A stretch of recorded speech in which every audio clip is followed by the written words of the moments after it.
Salut chers résilients, j'espère que vous allez bien. Lors d'un échange récent avec un proche, nous étions en train de parler idées business, de choses intéressantes à lancer. Et très vite, la question de savoir si on essaie entrepreneur ou si on le devenait a été évoquée. Et lors de notre échange, je me suis dit ça peut être intéressant d'évoquer les qualités qu'il faut lorsqu'on est un entrepreneur, les qualités à avoir impérativement pour être un bon entrepreneur. Et ce sont des qualités que j'ai vues lors de mes lectures et de mes écoutes de différents entrepreneurs à succès. Et je me suis dit ça peut être intéressant de faire une vidéo où je partage avec vous ces différentes qualités-là. 5 principales qualités qui reviennent, sachant que si vous ne les avez pas aujourd'hui, ce n'est pas la fin du monde. Ce sont des qualités qui se travaillent, ce sont des choses qui s'acquièrent. Donc on se dit à tout de suite.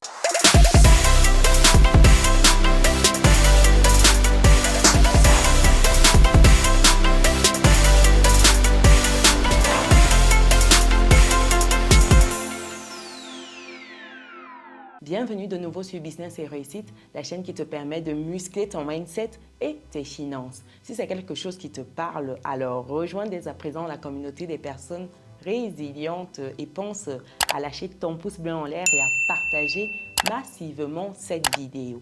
Si tu me découvres pour la première fois, je suis Chimène Nana, je suis entrepreneur, je suis investisseur en France et en Afrique depuis quelques années et ma passion au quotidien, c'est de te voir atteindre ton autonomie financière. C'est dans ce sens que je partage avec toi mon petit livret qui te donne 10 idées business que tu peux lancer aujourd'hui, que tu sois en Occident ou en Afrique, avec ou sans capital de départ. Le livret est disponible dans le descriptif de cette vidéo. Alors, revenons à notre sujet du jour qui est celui de savoir quelles sont les qualités d'un bon entrepreneur. Il faut savoir que tous ces entrepreneurs à succès que vous connaissez, que ce soit Jeff Bezos, Aliko Dangote en Afrique, Françoise Pouyanné, notre Mamie Nyanga nationale et bien d'autres entrepreneurs à succès, ils ont tous des points en commun qui reviennent. Ils ont tous quelque chose qui revient à chaque fois. Et ce quelque chose-là, si vous vous appropriez cela, il y a de fortes chances que vous ayez le même niveau de succès ou alors que vous ayez une réussite en fonction de ce que vous aspirez aujourd'hui. Donc, c'est des points que nous allons voir au nombre de 5. Le premier point ici, c'est la détermination. Un entrepreneur à succès, c'est une personne déterminée. Une personne qui ne lâche pas l'affaire. Lorsqu'elle a une idée en tête, elle met tout en œuvre pour arriver à concrétiser cette idée. Elle met toutes les circonstances de son côté. C'est une personne, lorsqu'une idée traverse son esprit, elle prend le temps de mûrir cette idée, de mûrir ce projet-là, de se poser la question de savoir comment je fais pour atteindre mon objectif. Quels sont mes atouts? Quels sont mes talents? Qu'est-ce que j'ai besoin comme atout dont je ne dispose pas? Comment je peux faire pour avoir ce dont je n'ai pas aujourd'hui à disposition? Comment je peux bien m'entourer pour ce projet-là? C'est une personne qui ne perd pas de vue son objectif, qui est déterminée à atteindre cet objectif-là et qui met en place au quotidien tous les moyens pour atteindre ce but qui est visé. C'est ça la marque des champions, cette détermination-là. Vous verrez, les entrepreneurs à succès ont tous eu leur lot d'épreuves. Ça n'a jamais toujours été un long fleuve tranquille. C'était, voilà, vous verrez des histoires assez difficiles, des moments difficiles, mais dont elles ont su surmonter. Et c'est cela qui a fait leur force. Donc, première qualité, c'est la détermination. Deuxième qualité, c'est la passion pour son travail. Il faut avoir un minimum de passion. Parce que oui, très souvent, on dit qu'on n'exerce pas toujours dans le domaine qu'on aime. Souvent, il faut voir ce qui est disponible et faire, surtout si ça donne de l'argent, il faut se lancer. Mais quand on se lance sans avoir un minimum de passion pour ce qu'on fait, à la première difficulté, on a tendance à lâcher. Et pourtant, lorsque ça vient de nos tripes, lorsque c'est quelque chose qui est profond, c'est quelque chose qui nous parle véritablement, on s'accroche. Pendant nos moments de difficulté, on se demande comment faire pour surmonter cela. on se demande comment se réinventer parce que c'est quelque chose qui nous drive. C'est vraiment, ça nous vient du plus profond de nous-mêmes. Donc cette passion-là, il faut en avoir un minimum. Pas forcément être passionné à 100%, mais avoir un chouïa. Parce que ce chouïa-là permettra, lorsque ce sera difficile, lorsque viendra la tempête, de pouvoir tenir, de pouvoir continuer à avancer. Parce que si on n'a aucune passion, bah, c'est difficile. Vous avez déjà vu des personnes qui font un boulot qu'elles n'aiment pas. C'est compliqué.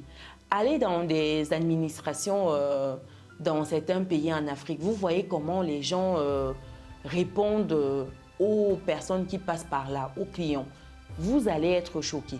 Il y a des personnes, vous me direz, oui, c'est un problème de paye, ces personnes sont mal payées, mais la plupart du temps, beaucoup vont dans l'administration parce que voilà, ne trouvant rien d'autre, par dépit, en se disant que bon, au moins là-bas, j'ai un certain minimum tous les mois.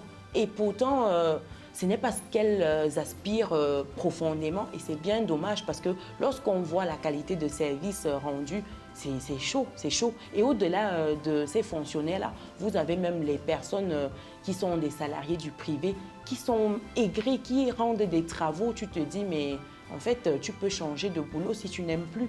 Donc, il faut avoir un minimum de passion. On ne vous dit pas de faire des grands sourires comme ça, de rigoler, mais il y a un minimum. Donc, deuxième chose, être passionné. Troisième chose ici, c'est l'autodiscipline et l'organisation. Une personne qui entreprend, qui veut avoir du succès, doit être disciplinée, doit être organisée. Lorsque vous êtes discipliné, vous faites ce que vous avez prévu de faire, qu'il pleuve ou qu'il neige. C'est cette faculté-là à se faire violence pour terminer une tâche, à ne pas lâcher l'affaire tant que ce n'est pas fini. Ça s'appelle la discipline. La discipline au quotidien, c'est vraiment de faire ce qu'on a prévu de faire. Et l'organisation, c'est planifier ses journées, planifier sa semaine, planifier son mois, planifier son année. C'est ça la marque des winners. Ce sont des personnes qui prennent le temps de se projeter sur une certaine période. Je ne vous demande pas de vous projeter jusqu'à ce que vous soyez grand-père ou papa, que vous ayez une famille remplie, que vous planifiez dans le détail près vos journées jusqu'à dans 20, 30, 40, 50 ans. Mais d'avoir au moins les grandes lignes, de vous dire que voici les tâches qui doivent être faites à tel instant. Et cette discipline-là va vous permettre au quotidien de maintenir un programme et d'être satisfait à la fin de chacune de vos journées. Ça, c'est très important. En quatrième point ici, c'est d'être un bon commercial. C'est important d'être un très bon commercial. Un commercial ici, c'est une personne qui sait se vendre, une personne qui sait vendre son produit, vendre son service, vendre cette activité-là qui lui tient à cœur. Si vous êtes une entreprise et que vous ne connaissez pas vendre, vous allez mettre la clé sous la porte. Les entreprises ont vocation à vendre. Une entreprise qui ne vend pas ferme. Vous n'êtes pas une association, vous devez vous vendre. Et qui dit se vendre dit avoir certaines compétences. Et ces compétences de commercial s'acquièrent.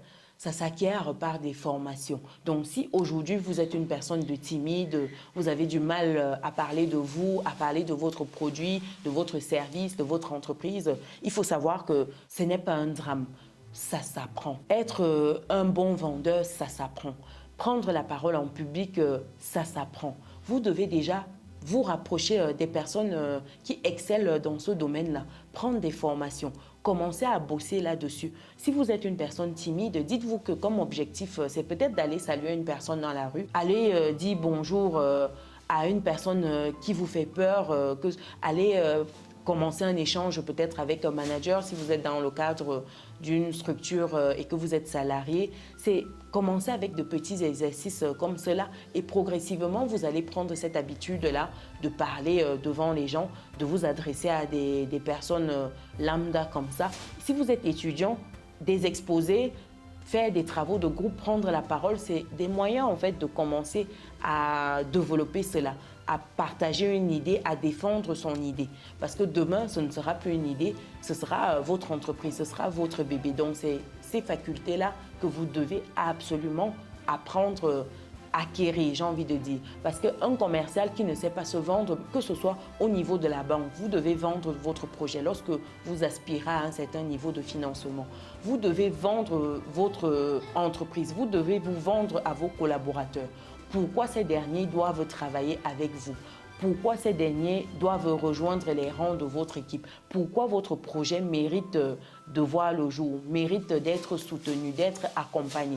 Vous devez vous vendre auprès de votre mari, auprès de votre épouse. Vous devez vendre au quotidien. Tout le monde vend quelque chose au quotidien sans se rendre compte. Par exemple, lorsque vous voulez aller au cinéma avec un ami, qu'est-ce que vous faites? Vous lui vendez le film. Vous lui dites pourquoi il doit venir voir le film avec vous. Pourquoi il gagnerait à vous accompagner. Et ça, c'est l'argumentaire par rapport au film. C'est peut-être par rapport aux valeurs que ça transmet. Peut-être c'est par rapport au montage qui est très bien fait. Peut-être c'est par rapport au moment de qualité que vous allez passer avec cet ami-là ou ce proche-là, etc. Vous lui vendez le pourquoi il doit venir voir ce film-là. Et au quotidien, on le fait tous à des échelles différentes. Là, ici, un entrepreneur le fait pour vivre, pour son activité. Donc voilà pourquoi vous devez absolument être un bon commercial. En cinquième qualité et dernière qualité, ici, il faut avoir foi en soi, foi en son projet. Lorsque vous êtes un entrepreneur, vous êtes un porteur de projet. Il faut savoir que tout le monde ne va pas comprendre votre projet. Tout le monde ne va pas comprendre votre idée, ne va pas comprendre ce qui vous anime. C'est en vous que ce projet a été déposé et ce n'est pas pour rien. Donc c'est à vous au quotidien de faire grandir cela, de partager cette vision-là autour de vous, de croire en vous, de croire en vos projets, en votre rêve. Parce que personne d'autre ne viendra vous croire à votre place. Si vous-même déjà, vous n'avez pas foi en vous, pourquoi voudrez-vous que quelqu'un ait foi en vous? Pourquoi voudrez-vous que quelqu'un investisse dans votre projet si vous déjà, vous ne vous donnez pas tous les moyens? Si vous déjà, vous avez un doute par rapport à votre projet? Lorsqu'on a foi en son projet, on n'hésite pas à faire des sacrifices. Oui, oui, oui, chers résilients, il faut faire des sacrifices. Si déjà, vous avez besoin d'un financement, je dis une bêtise, de 200 000 francs CFA pour votre projet et vous êtes sûr que ce projet va fonctionner, vous êtes sûr que c'est le business du moment, c'est ce qu'il faut et que vous vous retrouviez dans une situation où personne ne veut vous donner ces 200 000 francs CFA-là, qu'est-ce qu'il faut faire? Si vous avez par exemple une moto, une voiture, quelque chose disponible ayant une valeur commerciale, une valeur marchande, vendez. Pourquoi vous ne vendez pas? Pourquoi vous voulez qu'une autre personne se sacrifie pour votre projet alors que vous-même, vous n'êtes pas capable de vous sacrifier pour votre projet? Pourquoi? Ça n'a pas de sens. Donc, lorsque vous avez foi en vous à 100 000%, vous vous donnez les moyens, vous allez, vous avancez, vous faites des choses pour que ce projet-là voit le jour, pour que votre entreprise passe une certaine étape, passe à un autre niveau. Vous vous donnez les moyens de votre politique. Vous êtes tellement déterminé, vous avez tellement foi à votre projet. Il n'y a pas de place pour l'erreur, il n'y a pas de place pour l'échec. Et quand bien même l'échec arriverait, c'est-à-dire que vous n'arrivez pas à votre objectif, ce n'est vraiment pas un échec parce que vous allez apprendre. Et donc, comme disait quelqu'un, je n'échoue pas, j'apprends. Donc ici, ce n'est pas un échec lorsque vous apprenez la leçon qui vous est servie. Et donc, comme cinquième qualité, c'est d'avoir foi en nous, foi en notre projet, d'être en mode à fond, d'être en mode c'est ça ou rien. Ça peut être Dieu comme ça, mais lorsqu'on n'a pas cette niaque-là, ce désir ardent, on ne peut pas comprendre. Il y a des moments où, lorsque la difficulté vient, on lâche vite l'affaire. Donc voilà 5 qualités qui reviennent très souvent lorsque je lis les bibliographies de personnes à succès. Lorsque je lis les livres de ces personnes à succès, je les écoute. C'est des qualités qui reviennent sans cesse. La première, comme je disais tantôt, c'est la détermination. Les entrepreneurs sont des personnes têtues, des personnes qui ne lâchent pas, qui trouvent des moyens d'arriver à leur fin. Même si ce n'est pas l'idée initiale, elles adaptent et elles trouvent comment arriver à cet objectif-là, même de manière ajustée. Deuxième chose ici, c'est la passion pour le travail cher et résilient. Vous devez avoir un minimum de passion pour ne pas flancher lorsque les difficultés seront grandissantes. Troisième chose ici, c'est l'autodiscipline et l'organisation.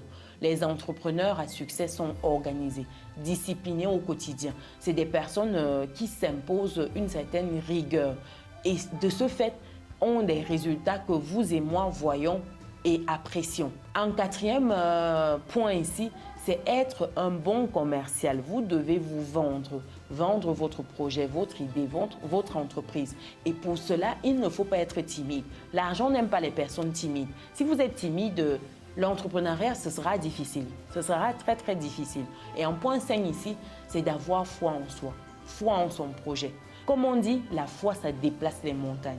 Si vous avez foi en vous, vous foncez, vous foncez. Foncer ne veut pas dire tête baissée, ne pas tenir compte de l'environnement. Ça veut dire qu'au-delà des difficultés, au-delà des obstacles, au-delà de tout ce que la vie nous sert, on garde espoir. Non, même pas espoir. On garde la ferme conviction que ça va se produire et on se donne les moyens pour cela.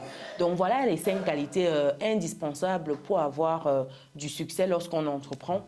Dites-moi ce que vous pensez de ces qualités. Dites-moi également si vous avez d'autres qualités qui méritent d'être dans ce petit tableau afin d'être un entrepreneur à succès. J'espère que cette vidéo vous a plu. Si c'est le cas, pensez à lâcher votre pouce bleu en l'air et à partager massivement cette vidéo afin qu'un maximum de personnes puissent être touchées. Pour d'autres personnes qui recherchent des idées business, je vous invite à regarder celles qui s'affichent actuellement à l'écran. Nous, on se dit à très bientôt. Ciao.